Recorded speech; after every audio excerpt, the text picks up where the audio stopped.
first group of students in American Samoa, and then another group of students over at CNMI that are also joining us. And so as part of this camp, I thought it'd be nice to have a panel of professional engineers, not academics, talk about what their jobs entail. And the students themselves have been wandering, well, not wandering, but they've been traveling around Honolulu over the summer and visiting the airport, HART, and all sorts of different destinations to learn about the transportation system here in Honolulu.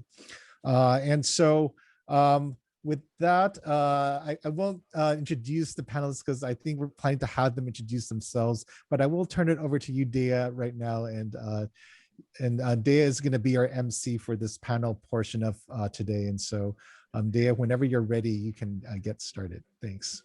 All right. Everyone can hear me, right? Yes. Hello, everyone, and welcome to our Transportation and STEM Career panel. I'm Taya. Oh, it's me.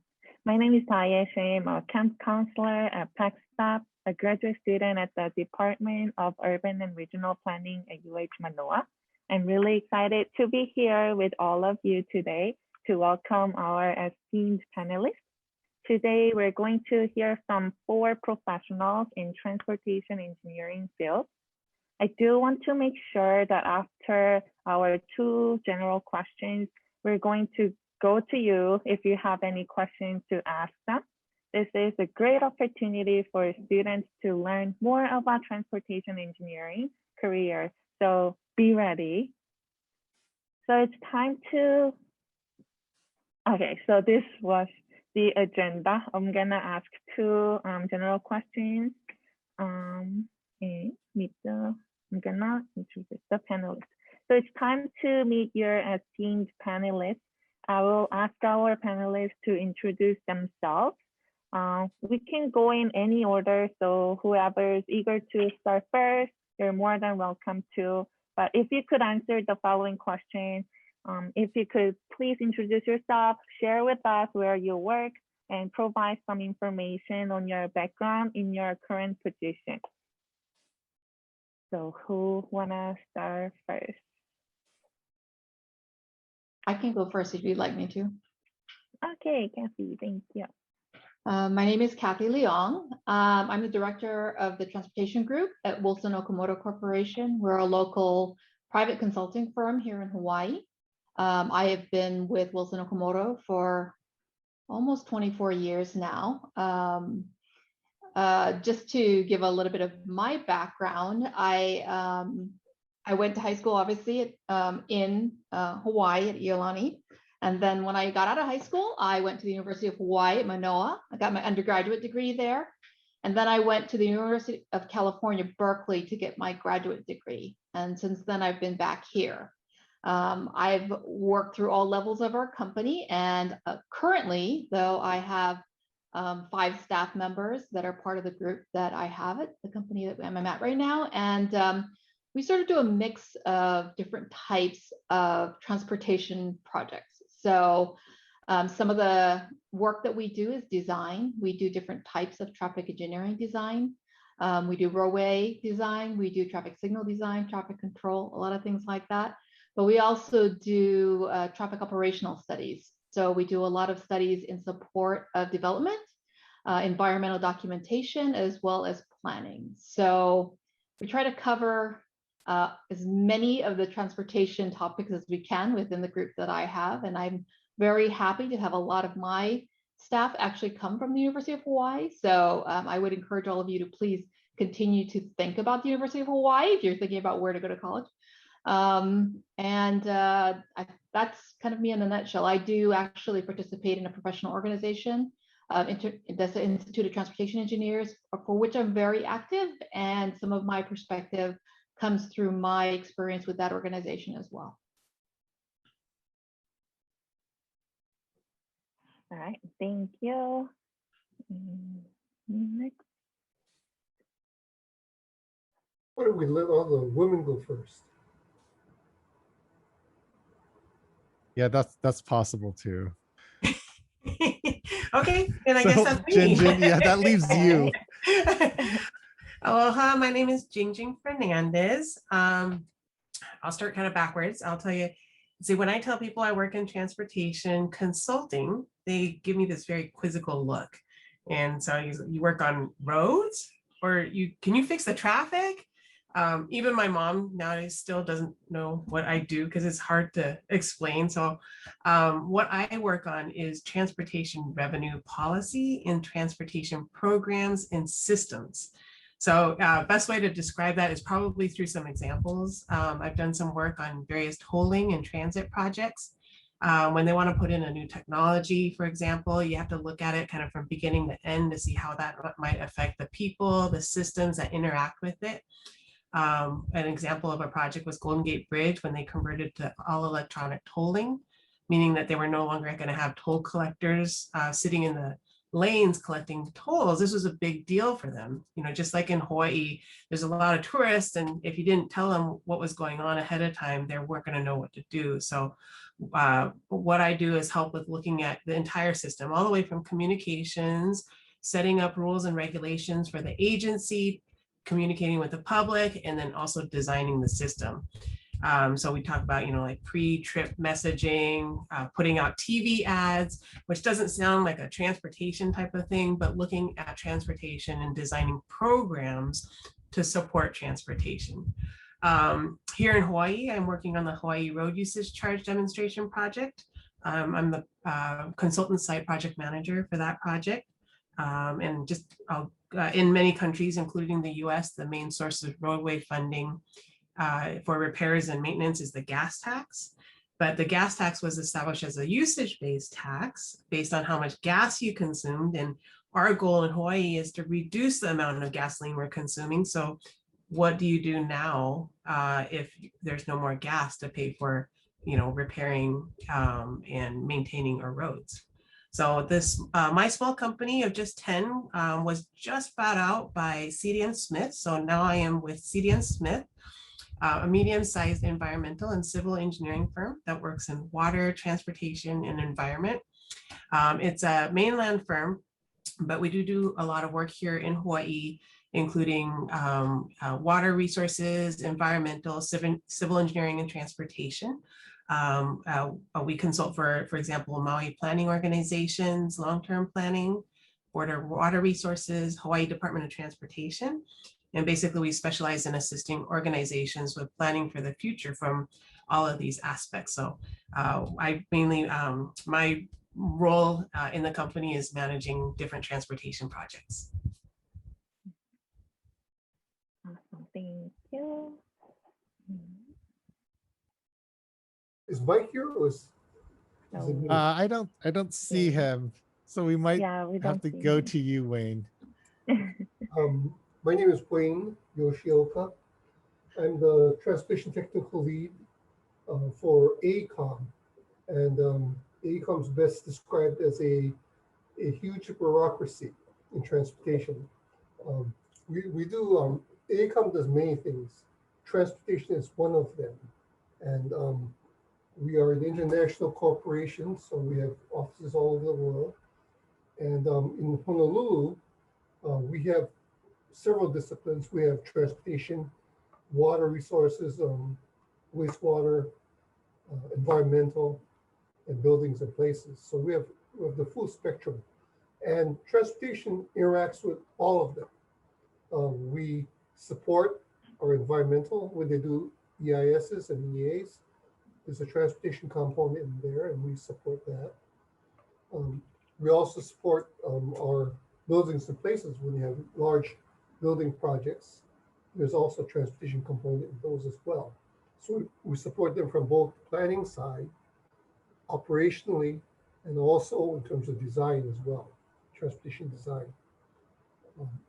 And then of course, we are also very, very active with the military.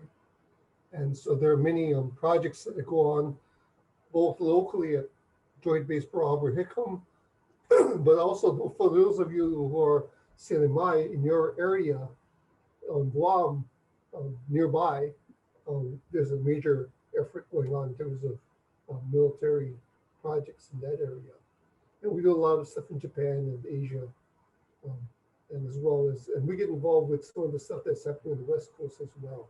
For example, one of the projects I'm involved in is Bremerton, Washington, which they're doing a similar project to what's happening in Pearl Harbor. And that's the reason why I got sucked into that project.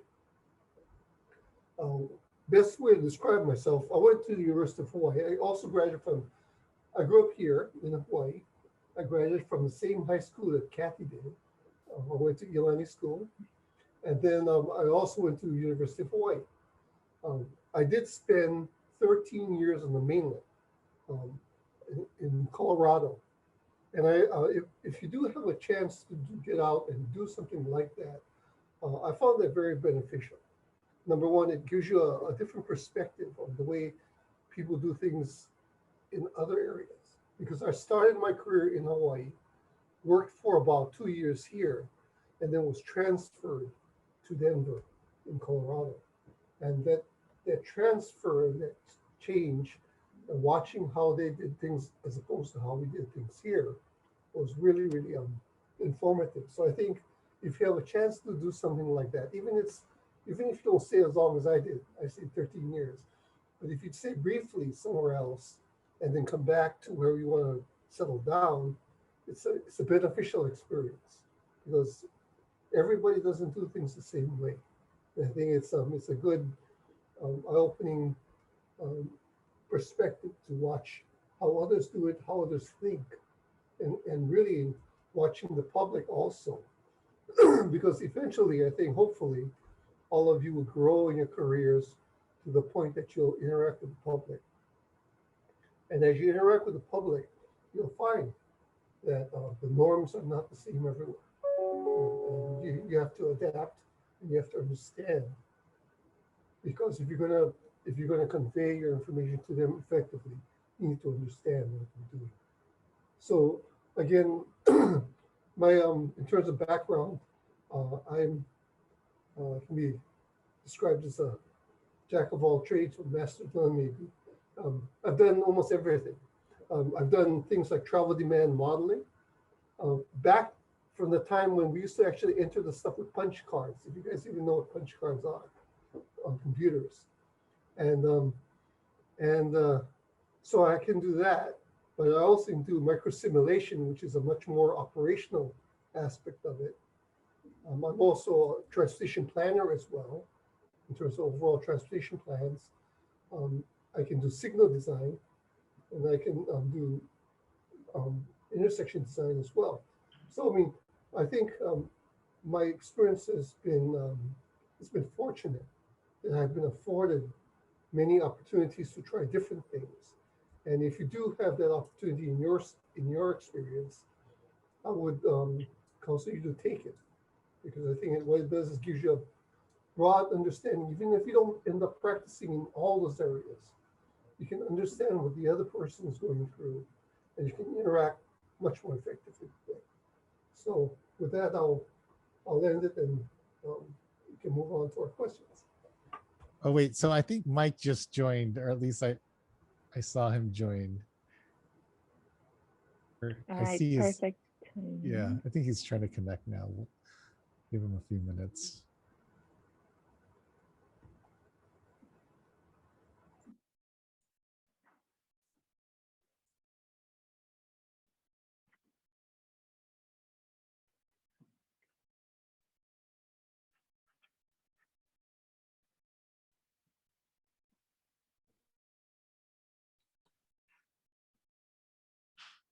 Hey, Mike, can you hear me? I can. Okay, Sorry about that.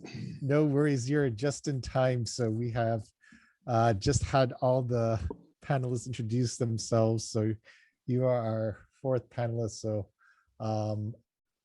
if you would, I mean, everyone knows who you are because you did the intersection tour with us. But if you want to reintroduce yourself Sure. again, that would be great. Thanks. Sure. My name is Mike Packard. I am a traffic transportation engineer with local SSFM International. Within my company, I do a combination of transportation engineering and planning. They both seem to fall within the context of day-to-day work that we have This work ranges from public to private sector work, doing analysis for new developments, the assessments of corridors, and traffic safety and congestion studies. At times, this also includes the design and oversight of traffic signals or other traffic calming equipment. The company I work for is a local Hawaii-based company with offices on all the major islands and personnel around 150 people. My work includes work across Hawaii in addition to some military work throughout the Pacific. Yeah. Yeah, again, thank you all for being here, giving students a great opportunity to learn about transportation, engineering, and planning. I hope we can have great questions from students at the end for the Q&A section. So I'm gonna go ahead for our first question. So there is no order. Do you want me to pick on you guys, or you wanna volunteer to speak? I will let you guys to volunteer. So whoever want to speak, you can unmute yourself and answer the question. All right. So first question, why engineering? Why transportation engineering? Why transportation planning?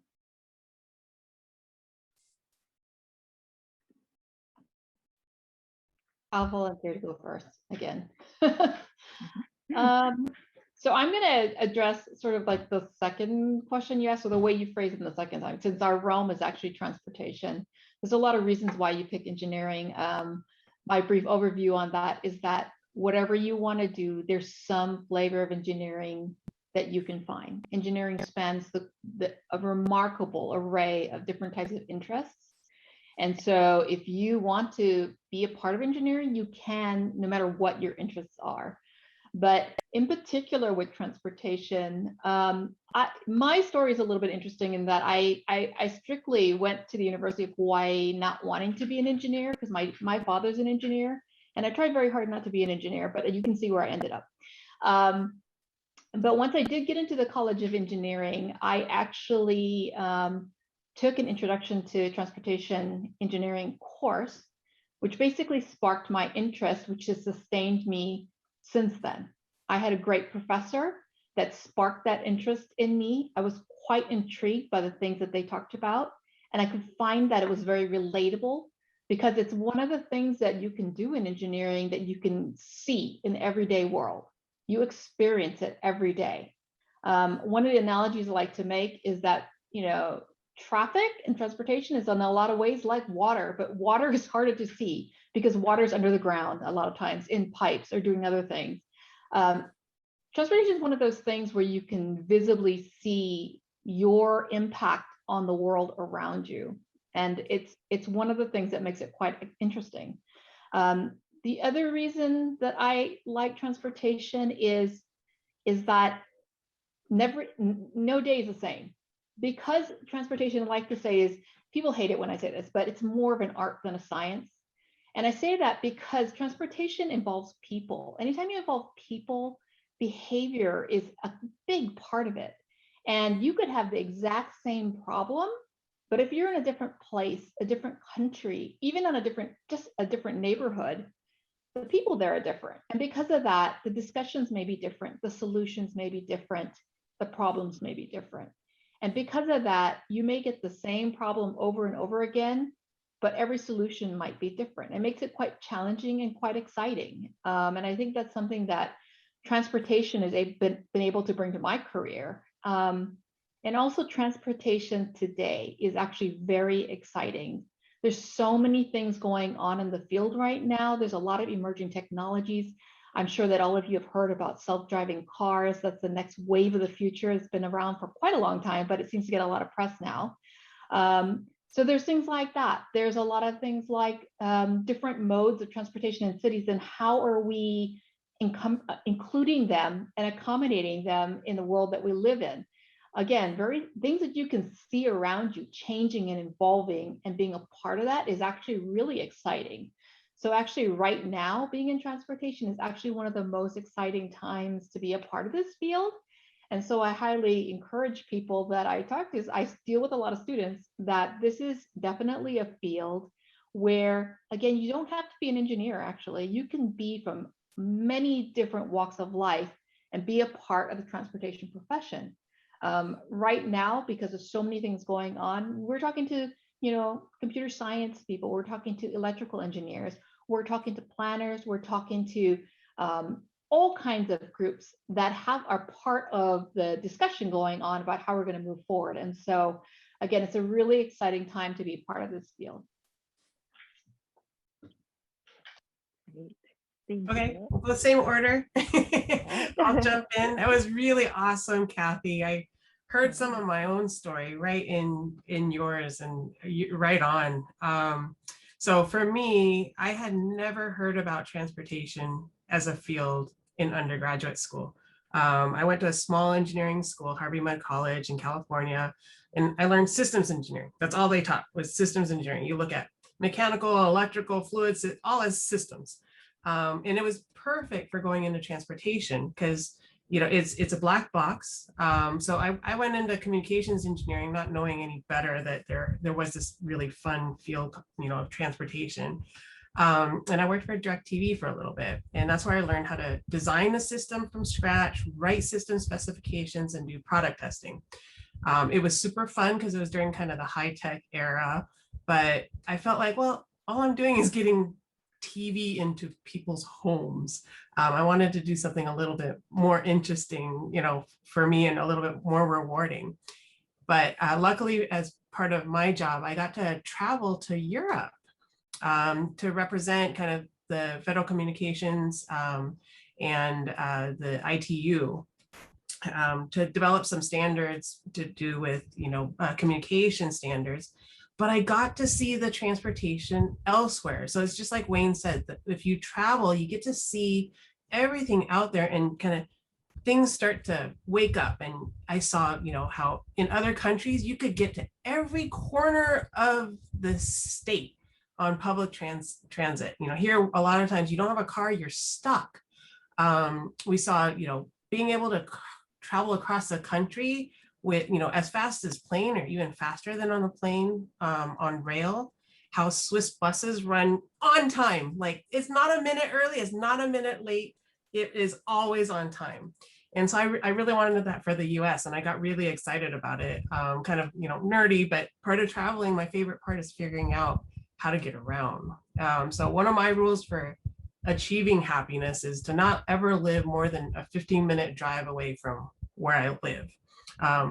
Public transit doesn't count because you can do other things, but I hated, just wasting time paying attention to the road. So it kind of aligned with what I thought was important. I was living in LA at the time, constantly getting stuck in traffic, over an hour. It just seems so silly. So I took a huge risk. I'd never done any real work in transportation. And I said, okay, I'm going to get my master's in transportation. And I've been hooked since. It's just like Wayne said, there's a lot of variety. Kathy said, one day you're doing vehicle emissions modeling, the next day you're doing public outreach. And my favorite part is the people aspect. So I joke with my husband, like with water, he's a water resources engineer. It's like water, you model it, it does what you expect, right? So the rainfall, the groundwater level, you'll get the right answer. With traffic, it's like weather forecasting. You make a model and it's, roughly what you might be able to expect, but the key is in talking to people. And that's my favorite part of my job, is getting to understand, the operators, the travelers, the system designers. How do you make all of this work together? Because ultimately it affects people's lives, right? You can make somebody happy. I love going around, the Bay Area. One card, you can jump on rail, you can jump on BART, you can ride the bus. You don't have to figure out how to pay for every system on a different thing. That's transportation engineering for you. You got to pull all the different stakeholders and players together and just say, okay, ultimately, as a traveler, what do we need to make the system safe, efficient, smooth, maybe even a little enjoyable? So my favorite part is, kind of looking at technology, looking at the problems out there, pulling the two together and saying, okay, what can we do now with solving problems with what's out there? So I never saw myself much as a kind of a lab researcher. That was my dad, just like Kathy, right? All my chemistry tests were utter failures. I'm not much of an inventor, but I really just love finding out about how new technology works. I'm not going to invent it, but I can figure out how to apply it so that it helps people, and bringing other solutions that we see elsewhere. Like in the Philippines, they have jeepneys. We don't have anything like that. They're fixed route, but on demand. Why don't we have that here in the US, right? Bringing solutions from elsewhere to other places and sharing that information around. All right, great. Mhm. Thanks. Yeah. Yeah, I really like your description there. You know, you can see the theme emerging, right? You heard Kathy, you're Ginging about dealing with people, right? And I think that's what attracted me to transportation. Um, Transportation, you have to deal with people, and you have to see, because what you do directly affects people. And I think that's the aspect of transportation that I like the most, is that interaction with people and being able to see what you do and how it affects actual travel on the road or on transit. I'm a very big transit advocate myself. In fact, when I was director of transportation services in City and County of Honolulu, we started the current rail transit project. Unfortunately, it hasn't been going very smoothly, but I still believe it's a very important and beneficial project. And here's where I think transportation really attracts my interest, is that transportation is just not about moving people around. It's about how an area actually develops. One of the big reasons why rail transit was developed for Honolulu was because the overall plan for the island of Oahu. And the plan for the island of Oahu was to keep the country country. There are certain parts of this island we do not want to urbanize, and we would like to reserve it in its more rural state. There are other parts of this island we would like to reserve for agriculture. And if we were to urbanize the entire island, we wouldn't achieve that. So what it says is that as the island grows in population, we would like to focus that growth mainly on the south shore of Oahu. And if that's going to be done effectively, you have to have an effective transit system to service it. And it goes beyond just the land use component of that. One of the things that we're finding here in Hawaii right now is that, as you sprawl, urban sprawl, you extend your roadways, you extend your water lines, you extend your sewer lines, and we can't even maintain what we got now. So how are we going to maintain a more extensive system as we sprawl that way? If we were to be more compact in our development, we can better maintain what we have. So I think they all fall together. And I think that's one of the things about transportation I enjoy so much, is that it's not only about moving things around, but it's about how you shape the development and how you service people and how they live. And I think that's an important component of what we do. I like the reference about the jeepney buses in the Philippines. Those of you who are from American Samoa know about the Ainga buses, right? Ainga buses are really neat. They have, those of you who don't know what that is, well, when I was there, it's basically a Toyota pickup truck with a cab built on the back, or body built on the back of it to act as a transit vehicle. And when I was there, I saw multiple Ainga buses pulling by, and they all had tafuna on it. And Tafuna is an area of American Samoa by the airport area, that plane. And people would get on and the thing would go, and then another Tafuna bus would come off. People would jump on. And so finally I walked up to some of the guys and I said, hey, how come I keep seeing this Tafuna bus come by? And some of you guys get on that one and then others don't. But it's all going to Tafuna. So why, why is not everybody getting the first Tafuna bus that shows up? And they said, no, some Inga buses play a good, this type of music and everybody likes that music. So they go with that one. And this one here plays this better music, or this one, we know the driver, and the driver he'll deviate from his route to drop us more closer to our home and things like that. So that was really interesting, but it's effective and it gets it done. It's not a prescribed route system. It's not run by the government. It's run by these individual operators. So I thought it was a very neat thing. And so it shows us that there are many different approaches to transportation if we just allow ourselves to open our mind up a little bit.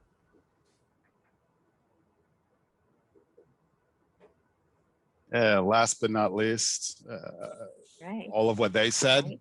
mostly, but largely, it's to affect positive change. I truly believe that what we do helps, can help improve people's lives, and to the opposite of that, along with what Wayne was alluding to, what transportation engineers and planners do can actually negatively affect people's lives as well. And so, I'd like to be a part of that positive change, because I really enjoy working with the communities that I get to be a part of. And when you get to do that type of work and you get to see the level of impact and change, that's one of the benefits of civil engineering in general. These are things that you see outside of water, I guess. But I really appreciate the day-to-day impact that what I do and what I'm a part of,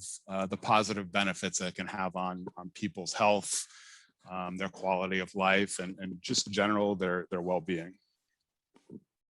Thanks. All right. Yeah, if I let them, they can talk about transportation engineering all day long. So we're gonna go on to next question.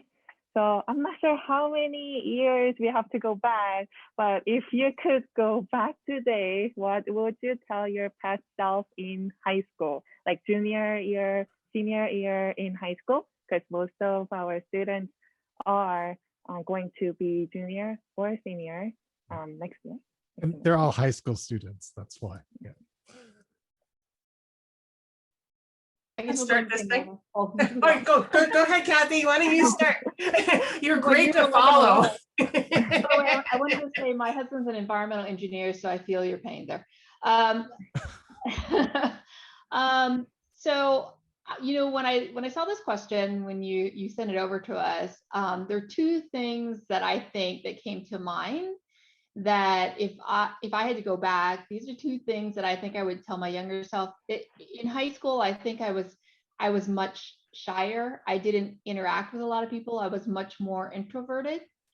And I think looking back in those times, I think one of the things that I would definitely tell myself is definitely to put yourself out there. I think that, it's something that's very underrated, and maybe it's not strictly for transportation, but it's actually done a world of good for me personally in the transportation field. If somebody asks you to help, if somebody asks if you want to participate, raise your hand and say yes. You have no idea how far you can go by just saying yes. And as I said in the intro, I represent a professional organization, transportation engineers. And I'm from Hawaii, but I'm actually serving on an international board of direction. Like, who knew that somebody from such a small place could do so much? But all it takes is getting yourself out there, meeting people, saying yes when people ask you to do something. So that is so important. If you are asked to go someplace, if you're asked to do something, just say yes. You have no idea how much that can open up the world to you. And then the other thing I would have said was that everything happens for a reason. There's everything in your life will contribute to making you better at whatever you choose to do. And one of the examples I'm going to give is a student that I met a couple of years ago, and she had spent many years of her life as a FedEx driver, so like a parcel driver. She would deliver packages. And she later in life went back to college to then get an engineering degree. And I remember talking to her and she said, she was really embarrassed. She said she didn't want to put it on her resume that that's what she did. And I said, why not? I said, every experience you have in life makes you better at what you're going to do. And I said, all those things that you learned as a driver, how to navigate in a large vehicle, how do you design an intersection so that you can actually accommodate the vehicle you use to drive? I mean, that's something that you did every day that's going to make you better at what you're going to do in the future. So don't ever discount the things that you do on a day-to-day basis, or maybe some of the things that if you meander a little, and I did meander a little bit through college, I did some liberal arts before I came back to engineering. All those things add up to making you better at what you eventually decide you want to do. So don't ever discount those things.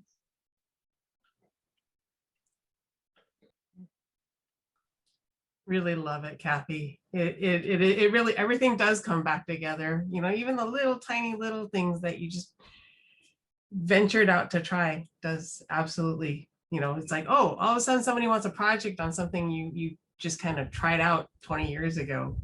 You know, you can say I've done that. I have a starting point. So I think the thing that I would tell my younger self, I was very studious, very, you know, focused on school and doing well and everything I was doing at the time. But one of the things I didn't really pay much attention to in both high school and college and even, you know, grad school was politics. And so one of the things that I found is that politics and transportation are so intertwined, right? All of the funding, the decisions about it, because of the fact that there's people, like we talked about earlier, involved. You know, transportation projects can get stuck. Like, you know, for example, you know, the HART, all of the discussions around rail and yes, no, we want to develop it this way. If you don't know who kind of sits where and how those pieces come together, how to bring people together to come to consensus about something, you have to learn it later in life, and it takes a long time to do it. So paying attention to kind of what the public thinks about different topics, how you can talk about different topics, you know, how politicians talk about different topics and what things they won't touch. Those are really important in the practice of transportation. And I'd have to say, it sounds maybe, especially, you know, from me with an engineering background, it sounded really scary. You know, this idea of, oh, politics, oh, we don't want to, I don't do this. That's why I do engineering. I like to stay with inside, you know, the things that, you know, I can have control over. However, what I found, I'm not originally from Hawaii. And so, you know, in the Bay Area, it's really hard to get into politics. There's a lot of players, there's a lot of hierarchy. But here in Hawaii, you know, in the Pacific Islands, politics is 2 steps removed. Everybody kind of knows each other. It's not a scary thing. You can walk right up to your senator, you know, write an email to your governor, your legislator. You can shake their hand and say, hey, this is something I'm interested in. You know, what do you feel about this? I think this is important. And all of a sudden you're learning about politics. So I have my kids that are in middle school and elementary school. You know, we go to some of the events where we have rallies or, you know, things that we care about. I have them write letters to people so that they know who's involved in the ultimate decision making that's going to affect, you know, directions that important decisions will make. Kind of like how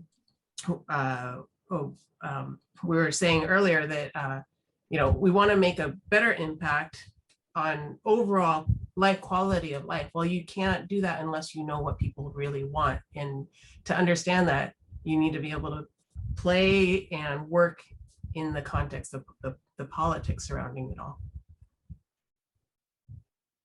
Well, that's a good lead in, I guess. I think you're right, exactly, that you need to be aware of the politics.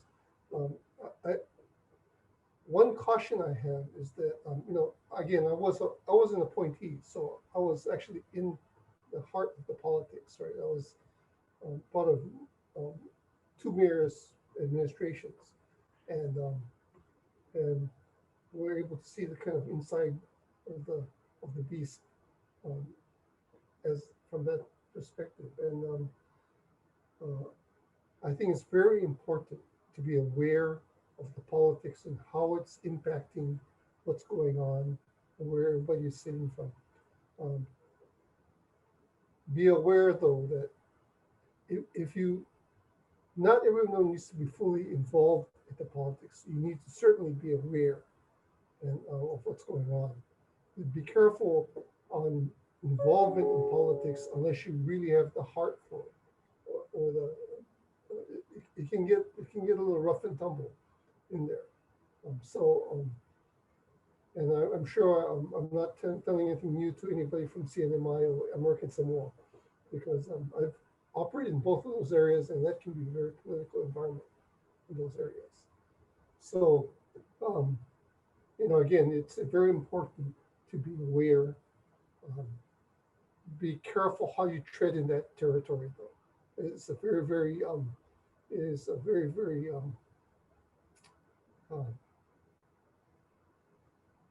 it's got its pluses and minuses. Let's put it that way. Okay. And then in terms of experiences, I endorse what Kathy's saying. You really need to get out there and do things differently, try things. Like for me, when I was first, when I first was offered a transfer to Colorado, I really thought about it because I liked Hawaii, and I didn't really want to leave. But I figured, well, okay, this is an experience that would be a good experience, and I've never regretted it. And so, if you have a chance to get out and experience something different, take it. Just as Kathy said, just take it, because it'll only make you better. And finally, I think one of the things that I would say as you're in high school, thinking about what you're going to do. And some of you are really good planners. I wasn't one of them in high school. I didn't know what the hell I wanted to do when I came out of high school. But I know some of my classmates had detailed plans of what they were going to do, right? They had it all planned out. And some of them worked out, some of them didn't. So all I would say to all of you is that it's good to think ahead. It's good to have a rough plan. But sometimes you can't predict what life is going to throw at you. So, it's if it doesn't go according to plan, don't be discouraged. Just see what's going on and adapt to it, and see where you can find the positive in whatever is going on, because it'll always lead you somewhere if you have that frame of mind, or lead you to a good place. Mike's yours. All right. Not sure what's left on that one, but I guess I would just say get involved, volunteer, intern, co-op, experience, like even what Kathy said, there's opportunities for experience that can apply to lots of different parts of what you will do in the future. So put yourself out there, make yourself a little uncomfortable. A lot of us lean towards engineering because, we're intrinsically introverts, don't have as much comfort in speaking, but, get yourself a little bit uncomfortable at times. I would not put any warnings or any, regrets on any aspect of it. Get involved and see where it takes you. Find what interests you and go with it.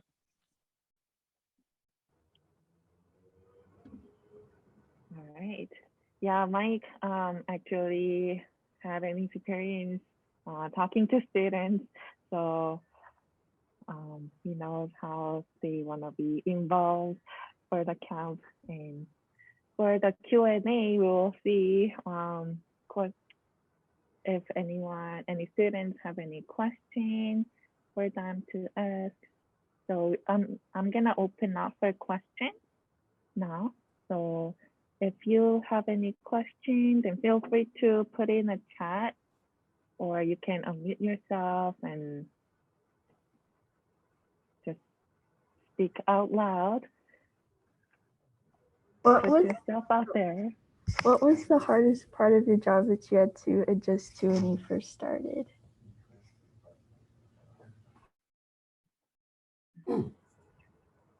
I'll try that one. When I first started working, I think one of the first things, when you're in school, um, even in college, um, when you go through all your courses, you're largely given all the information you need to solve any problem that gets thrown your way, right? And so you're getting all the inputs, and you have to solve it, and you come up with an answer. Um, One of the biggest transitions I had when I came out to the workforce is that you never have all the information you need, and you've gotta function with that. You gotta just get by it and work it out, and work with what you have. And so it's not an ideal situation sometimes, but you have to take that, adapt, and work. And I think that's the biggest transition I see from being in school and being in the actual workforce. I'm gonna talk about something completely different, and then it's gonna date me a little bit, I guess. I think one of the most difficult things that I had coming out of college, I'll say, into the workforce, was the fact that there's such a low percentage of women in this field. And things are so much better now, but it was something that I really struggled with when I was a young engineer. It's hard when everybody around you that is management or the heads of companies or in charge, it's hard to relate to them sometimes. I think the workplace has changed a lot. Our colleges are so different now than they were when I first came out of school. But I think the lesson that I've learned over the years with regards to that is that sometimes all it takes is one person. Find the one mentor, the one person that you can use as sort of an example for yourself, which is what I did. I did find a champion, I guess, in my field that helped me through those beginning years. And I think it makes a big difference. And Raquel, who asked the question, you're a girl, right? So this is something you may have to navigate, but understand that there are great mentors out there that can definitely help you and answer questions. But I do think that that's one of the things that I did struggle with the most. I mean, Wayne makes really good point about the difference between school and the workplace, but I think that's one of the things that I struggled with the most.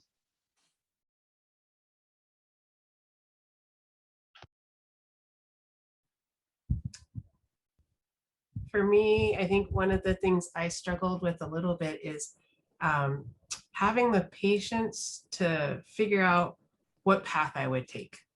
Like I said, I started totally in the wrong field completely. And then eventually I found transportation, but then within transportation, there were a lot of projects in consulting. And so people was like, well, do you want to do this one, that one, or this one? And I had to say no sometimes, to say, no, I think that's not where I want to go. And I even got in trouble once for saying that wasn't quite the project I wanted to work on. They're like, what? You never say no. But I knew that I wanted to work on things that were, a little bit more technology, not so much, database management. And so slowly refining that so that you can build an area of expertise. A lot of times people get pulled into things that they don't want to do and then end up stuck in the area that they don't want to do.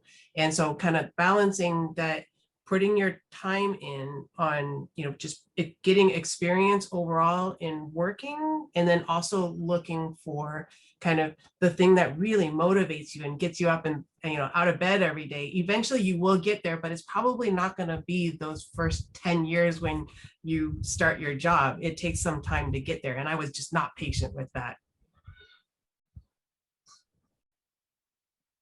So I'm just going to take a stab here and throw out there that maybe certain people on this call might be a little hesitant about the public speaking or confidence in putting themselves out there. And, despite the fact that some of us can go on for minutes and hours at a time about these types of topics, I would say that that's not the majority of people who get into engineering. However, that's something that takes working on to gain the confidence in yourself and what it is you do, and to know that there are likely people out there that have the same questions you do about things, and not to be embarrassed or afraid to ask questions. That's, you are young, you are, haven't started your careers, you have a lot ahead of you. And so don't be embarrassed or afraid to speak up or ask a professor or teacher or colleague questions. Thanks. Question from American Samoa, CNMI. Yeah, CNMI. Intent.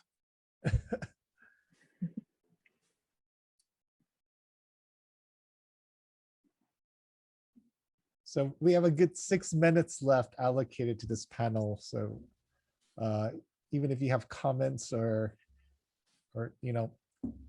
other items you want to share. You have another question, Raquel? Okay, if no question from American Samoa or CNMI, Raquel has one more question. Oh, what would you say is one of the most rewarding or influential projects you worked on, and why did you choose to do it?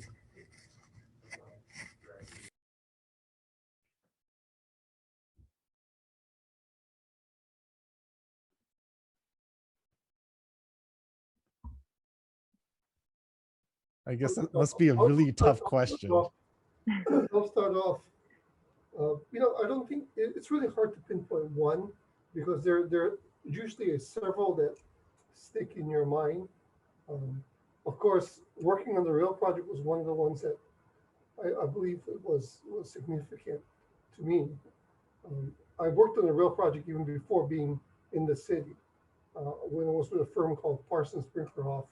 Actually, now they're called, what are they called? WSP now, but at that time it was called Parsons Brinckerhoff. And when I was in Denver, I had two projects that I really felt that made a difference. One was called E470.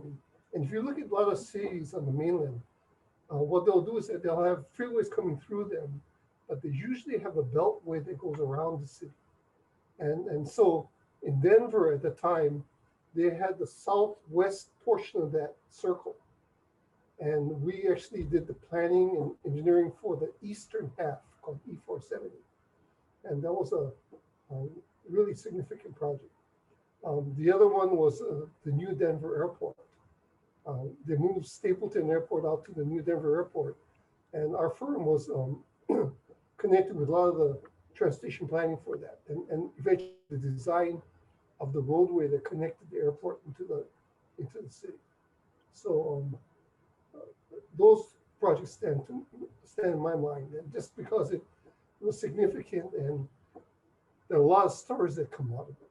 I mean, one of these days, Raquel, if you want to hear a really interesting story, I don't want to take all the time here, but there's a really interesting story about the runways of the new Denver airport and how it interacts with these radar domes that are just south of the airport that communicate with our spy satellites. I'm not going to tell the story now, it's too long. I'm still working on the rail project, so it's been a long journey. So like Wayne, I know that's a very significant project here, but I think the reason why that question is so hard for us is that what I've found, and I've told this to people that come and interview with us, is that there's always a little bit of transportation in every project. It doesn't matter what kind of project comes through my company. Some piece of it, they need help with some kind of traffic or transportation issue. Sometimes it's, providing some kind of technical feedback on what they're designing. Sometimes it's an analysis or report they need. Sometimes they actually need us to design things, but there's like a little piece of, I think, transportation in every single project that comes through the company. And so for me, what I take the greatest pride in is when I look around the city, I can see all the different projects that have come through my company in the 20 plus years that I've been here. And I can see how I've had a little bit of a touch on all of these projects, So as I stand for my office, I can look, when we're located near McCully, but I can see from Waikiki to downtown to beyond. I can look out across the horizon, and maybe I didn't design that building, or maybe I didn't repave that road, but I had a little piece of every single one of those projects. And it's very, I guess, satisfying for me professionally that I've been able to touch so many projects and so many people's lives through them.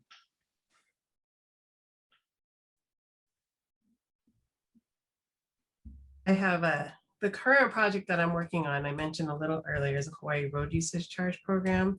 And it's a real paradigm shift in the way we think about paying for our roads and using them. And so I think it's not just here in Hawaii, but around everywhere in the nation and in this world, people are talking about making this shift, but it's scary, right? People don't like to talk about taxes. They get upset. They're worried you're going to change things on them. When you change anything, it's scary. And so at the beginning of this project, we did 14 community meetings. And I was so scared going into those community meetings because we knew people were not going to like this. At our very first meeting, we were ready for 50 people to turn up. Over 100 people showed up over in Kapolei, and they're like, "What are you guys talking about? This is a horrible idea. You're going to charge us so much more." And over time, we were able to get to the point where we were able to figure out how to present the topic in a way where it's a conversation. It wasn't a battle between the community. We were listening. We were learning how to provide information without sounding like we were trying to convince anybody of anything. So learning a lot of those skills in a way, like Wayne said. So you're not playing the politics, you're acting as a consultant, having conversations and bringing the government and the public together to have a conversation with your community on how to solve a difficult problem. I got over a lot of my public speaking fears. And so that's one thing, even though I don't know how successful this project will turn out in the end, that part of it was one of the most rewarding for me in my career. To wrap this one up, mine is a lot more specific than what they were alluding to. I really like the traffic driven projects, the small little improvements, be it intersections or sidewalks or bikeways, where you can have an impact on an individual's day-to-day travel to wherever they're going to go and however it is they're going to get there. So I like the ones that are traffic transportation led projects, where you can really have a large impact on someone's quality of life and their just day-to-day getting around their community. So I'm monitoring the chat window here. So that was one of my original duties, but American Samoa as a group, right? So they meet as a group in a room. So they said, "No questions. Thank you for the inspiring answers. They are very helpful in guiding us through our educational and future work careers." But Raquel, I will answer your question. We really appreciate it. So Raquel, I will answer your question. So my most recent project that was significant is the summer camp. And so as everyone understands, I designed this summer camp for my high school self. And so I've mentioned it several times to my camp participants, but to the panelists. So I grew up as a kid in suburban Houston, and so there weren't a lot of mobility options. And much like the stories you heard from them, I didn't know what transportation was, and so this summer camp was my response to that. And admittedly, I had a large hand in a lot of the questions the panelists got, and so you can blame me if any of them were a little awkward, but I mean, so I've often mentioned this in this summer camp is transportation is about thinking as the user, as the end user, right? And so we design our bike lanes. I had all the participants ride bikes through the city to experience commuting as a biker, right? And so it's a very different feeling from riding in the back of your car when your parents are driving you to school. And as you know, in transportation, one of our main end goals is designed for the user. We try to put ourselves in the shoes of people that are traveling. And so Raquel, this summer camp is kind of an extension to that, and to all the participants is I was trying to put myself in the position of a high school student, and so transportation, like the panelists have mentioned, can come in all sorts of types of projects, but for me, I guess most recently is this summer camp to help bring awareness to transportation to your future careers. And then finally, I tried to stay quiet because I'm not really a panelist on this panel, but I So I want. Dr. Chen, Yeah. we actually got one question from we did. American Samoa. Do we Okay, have great. time for one more question? Yes, we certainly do. Okay. So what is your favorite fun experience throughout your engineering careers?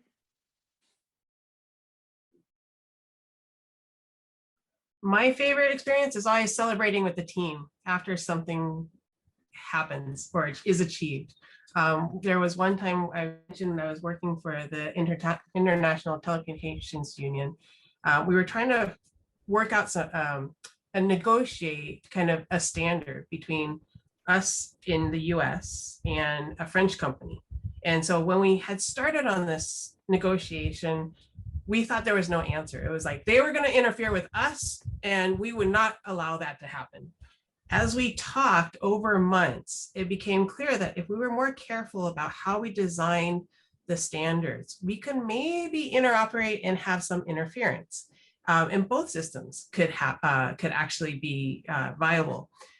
And then at the end of it, after hours of not sleeping because we were meeting internationally, the conferences are only a week, running models and simulations, we finally agreed with this other team who we kind of thought treated as the other team at the beginning of the project.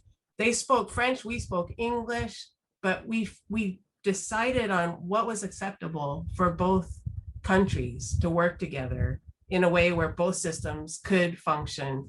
And we were so happy that, we just didn't think it was going to even be possible. And so going out to celebrate after that in different languages, things like that are always the most fun part of engineering. I'm going to say that for me, it's not like a technical or even like a specific professional thing that I've done. As I spoke before, volunteer, be involved. It's something that I've done quite a bit in my career. And through it, I've met a lot of really great people. And I've been able to, by the way, do a lot of sessions like this, work with students, young professionals. So we can define that as 35 and younger, but work with young professionals and students to try to help them navigate their profession decisions, the workplace, help them better themselves personally. And I think that's been the most fun, is being able to kind of go back and help groups like this, talk to students, talk to people that are still in the early parts of their career, and actually just use what I've learned and all the people that I've met and been able to use that to help people that are just starting out. Because I think that's a lot of fun for me, is meeting a lot of great people and then being a part of their development. So Yeah, I think you find that among transportation engineers and planners a lot, right? I mean, the reason why we're in this field is because we like interacting with people. And I think that's the most rewarding part of anything we do, whether it's on the job, or it's a project, or if it's volunteer effort or something else. Like one of the big joys I have is Professor Chen working on the CE 490, the senior design project. Being involved with that, that's a great joy to me, and seeing interacting with the students there. So I think that it's the nature of folks who want to go to transportation, generally speaking, want to interact with people. Yeah, all of what they said. All right, thank you for wrapping up, Mike. So thank you again for all the panelists. So any other question, or should we? Well, so we promised them a break before the next panel, so maybe we should wrap it up. But so thank you to all the panelists, and thank you, Dea, for emceeing this portion of the panel. And to all the participants, as usual, if you want to reconnect with any of the speakers again, I'll gladly share their emails with you. You know, like I mentioned several times, it's a very friendly community here in Hawaii, like even more friendly than other transportation communities I've met across the country. So please take advantage of it. I guess with that, we'll conclude this, and thank you, panelists, again. I'm sure I will run into all of you again sometime in the near future, and hopefully